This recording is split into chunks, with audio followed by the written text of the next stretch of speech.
Hello, first-year students. I'm your school counselor, Hannah Kim. How is your new school life? You may have experienced a situation where things didn't go as you expected at school. Have you ever wondered why this happens? Let's take a look at the following two cases.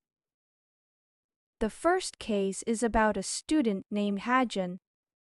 On the first day of school, Hajun's homeroom teacher introduced several school clubs.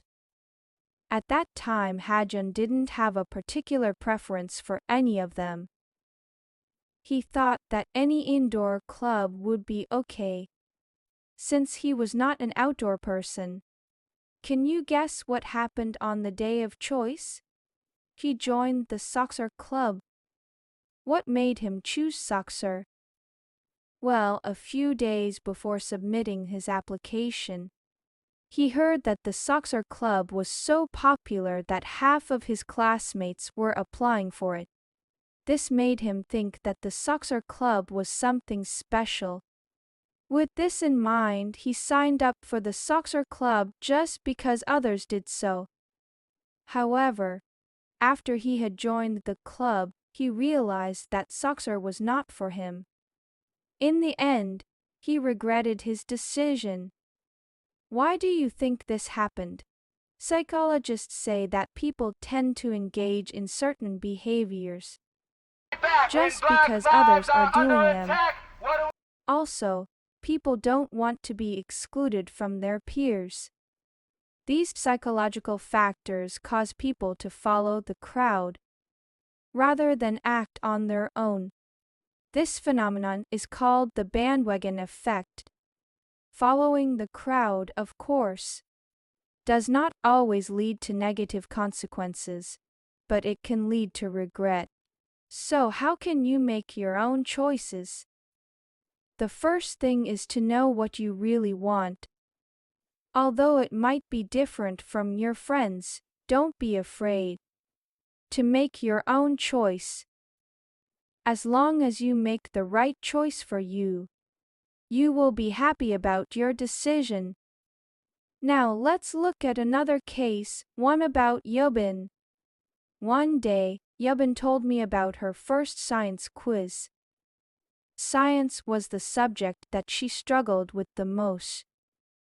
Since she wanted to get a good grade, she made a thorough study plan for herself. Yet, every time she tried to concentrate on science, she found herself doing other things instead. For instance, she cleaned her desk or texted her friends. These activities distracted her from studying.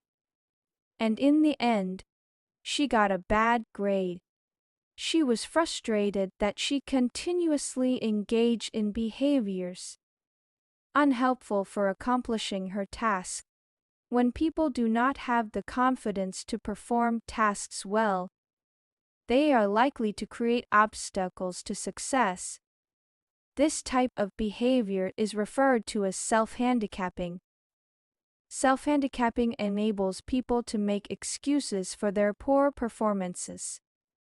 These excuses prevent the poor result from lowering their self-esteem. This might work in the short term.